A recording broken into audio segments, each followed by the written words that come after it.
Clayton Dabney believed that angels do exist. Something told me, instead of looking around like he might have run off since he was only 3 years old, something told me to turn directly back behind me, and there was a hole in the wood, and he had slipped under the dock, and all I saw were his eyes and his little hands sticking up, and so I reached down real quick and grabbed him up and pulled him out. And when I asked him, I said, "Are you okay?" And "Oh my gosh, I'm so sorry, what happened?" He said, "Well, I saw a yellow light, and Jesus and God told me to stick my hand up so you could find me."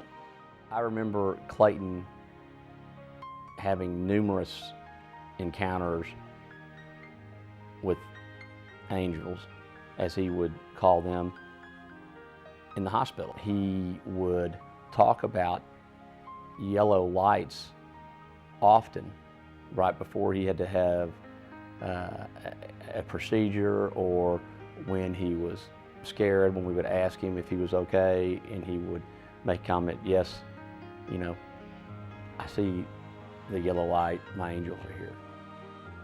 Clayton joined his angels at the age of 6, the victim of acute rhabdomyosarcoma, a rare form of cancer. But for a 6-year-old, he left a profound legacy, for we too believe that angels do exist, beings of light and life, who work indirectly, never in full view, always searching for ways to serve. And in our work, in the mission of the Clayton Dabney Foundation, we strive to emulate them. Clayton Dabney Foundation helps families that are financially needy, and these families were struggling long before they were ever given the news that their child has cancer. The Clayton Dabney Foundation provides support in many different ways, but the basic part of the whole mission statement is to create this platform so that parents have the opportunity to create special memories for and with their children, so that many years later, after their child has passed away, it will be something they can cling to and remember, something joyful rather than all the difficulties and the terrible things they had to go through up till the end. Approximately 12 to 12,500 children have cancer or diagnosed with cancer every year. Of that number, a fair average is 35% of all children who suffer from cancer ultimately die of their disease. Oh, the stress of having a child die from cancer is enormous. Not only are there the emotional strains on the family, there are definitely financial strains on the family, since they often need to miss work and are at the hospital so often they can't actually function in day-to-day life with work and family activities. And it's an enormous strain on the families. When we can't cure the child, we feel totally helpless. And knowing that Clayton Dabney is there to help us support these families makes it a little easier, knowing that there's another organization that cares, that will watch after these families and will take care of these families like we've been doing. Families recognize that it is an organization that was started by someone who's been through what they've been through and understand their needs and their fears and their sadness. We realized how fortunate we were to be able to provide basically anything to Clayton, and we could spend as much time as we needed to with Clayton, whereas most people don't have that luxury. And if we can come in and set something up for the whole family that creates a memory and it's anonymous to the child, then the child looks up to the mom and dad and says, "Wow, how'd you pull that off?" It makes the parents the hero to the child, which actually is medicine of the heart to the parents as well as the child. And how cool is that? A unique aspect of the foundation is its flexibility in providing support that is specific to the needs of each family. One case request that I remember specifically that came from a 12-year-old boy, and the Dabney Foundation arranged for this young boy and his mother to fly to Miami and see a live taping of his favorite band, which was the Cumbia Kings, on the TV show Sábado Gigante. And once there, the boy was able to meet the band. He got to ride in their limo. They gave him a special Cumbia Kings jacket.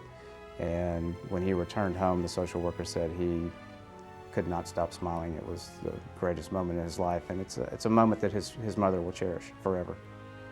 We have provided a Chihuahua to a little boy in the hospital who was really never going to leave the hospital, but he really wanted something to care for, so we arranged to get the little puppy brought to him in the hospital, and it was just a great day to see his face when that was provided. One of the most dramatic requests that I've ever been a part of is a little girl who her only wish was to have a piano and to learn to play that piano for her family. And so Clayton Dabney purchased a piano, had it delivered to the family's home, and also hired a piano teacher to come in and teach her some lessons. And her mom talks still to this day about memories of the little girl sitting at the piano just playing for other family members and friends. We're not giving anything to the child, we're giving it to the parents to give to the child. That's truly unique. They're an extension of when our oncology team, by professional boundaries, has to let a family go. It's come to a point that there's nothing that we can do. Clayton Dabney treats that family, so where we left off, they take over and they keep the family together. A critical part of the Foundation's role is to help each family make everlasting memories. Our memory basket was created to help families think about what creates a memory. It's full of small things that perhaps people aren't thinking about when their child is so sick.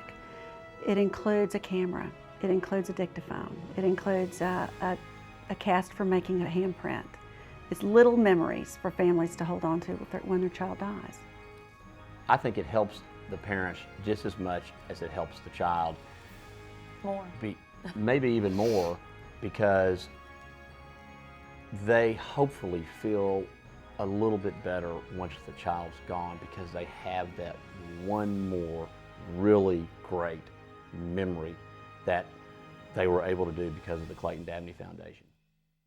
Just last year, the Foundation served over 120 cases throughout the country, and we are expected to process nearly 150 cases this year. The children that we serve, the families that we help, they don't have a lot of time. A case comes in, a request comes in, and we respond immediately. And we have to. It's part of what we do. It's part of what they need. To this day, I still don't understand why a child has to get cancer. I don't understand it now, and I never will. But unfortunately, kids continue to get cancer, and our caseload continues to increase. And we need your support now more than ever. Being involved with Clayton Dabney Foundation for me is a unique opportunity to help families. Being involved with Clayton Dabney Foundation for you offers the same opportunity to help people who truly need help, who've come through huge challenge, huge threat, and who now face an unimaginable loss.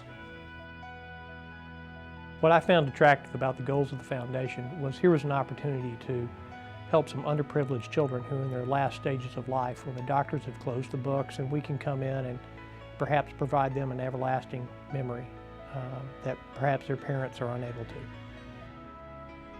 Right now, families suddenly are facing the crisis of their lives. Families lost, alone, and grieving. Families in need of the kindness only an angel can provide. Clayton Dabney knew that angels do exist, and so do we.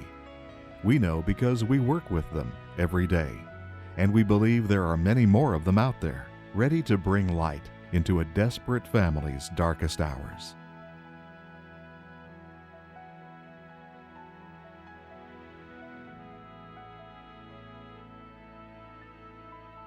I don't think any of us had any idea that this foundation would help us with the healing process as our family goes through the years.